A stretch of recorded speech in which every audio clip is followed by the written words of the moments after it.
Mais d'abord, ce n'est pas moi qui fixe son salaire, Mathieu Noël, parce que ça vaudrait pas cher. combien? Ouh, j'ose même pas dire un chiffre. Donnez un chiffre.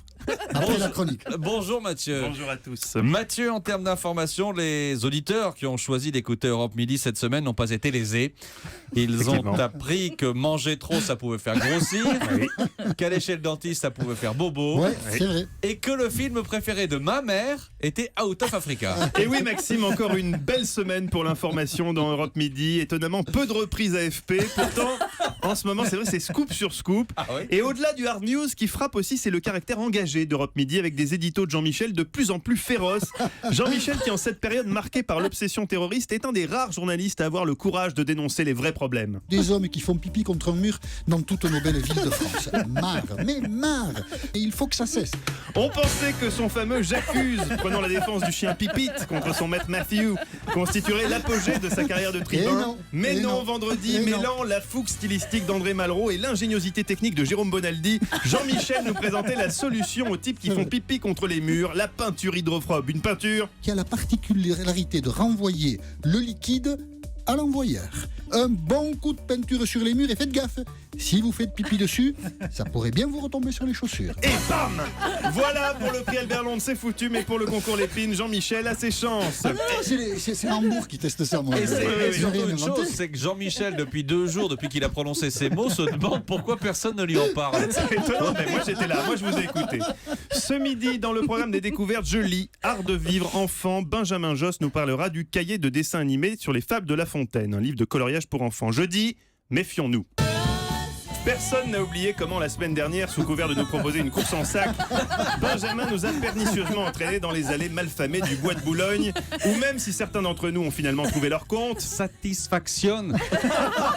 nous étions tout de même allés très loin par rapport à la promesse initiale. Espérons qu'ils s'en tiennent au thème annoncé. À noter hier dans Europe Midi un savon pas comme les autres, celui de François Claus, notre spécialiste foot.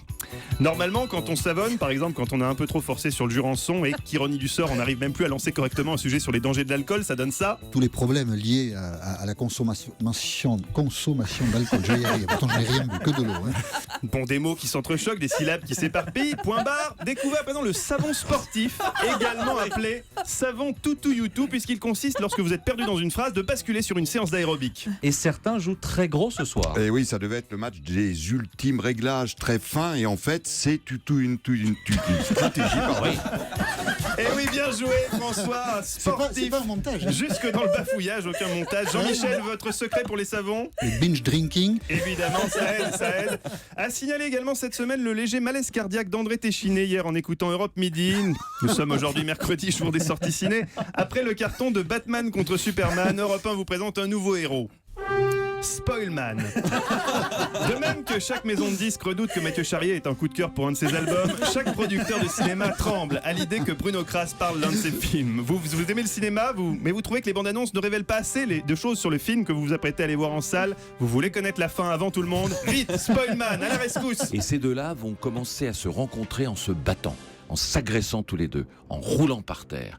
Et en fait, c'est une façon de vivre leur attirance, parce qu'en fait, ils sont amoureux de l'un de l'autre, mais on ne le saura qu'au cours du film.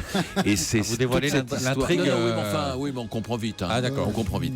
Ben, Parce que surtout quand on vous écoute. Parce que dans les interviews de Sandrine Kiberlin ces derniers jours, elle laisse planer le doute sur les raisons de alors, Eh ben, il n'y a tension plus entre de les doute. deux.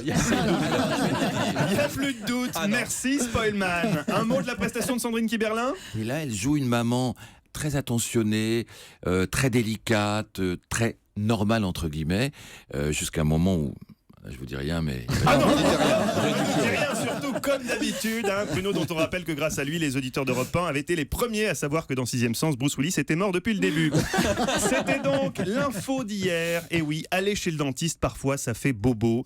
L'occasion pour Pipo et Mario de nous offrir quelques lancements à double sens. Mais d'abord, Jean-Michel, ouvrez la bouche. Oui, qu'est-ce que se passe-t-il? L'occasion surtout. L'occasion surtout.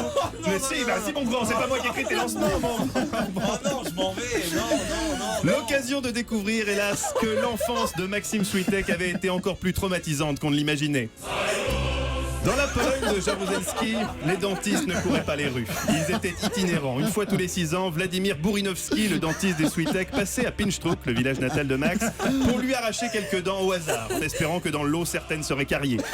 Hier, avec le témoignage d'une auditrice au 3921, de terribles souvenirs sont donc revenus à Maxou. Mon père avait trouvé un système que sa mère faisait dans les années 20 en Pologne, parce que mon père était polonais.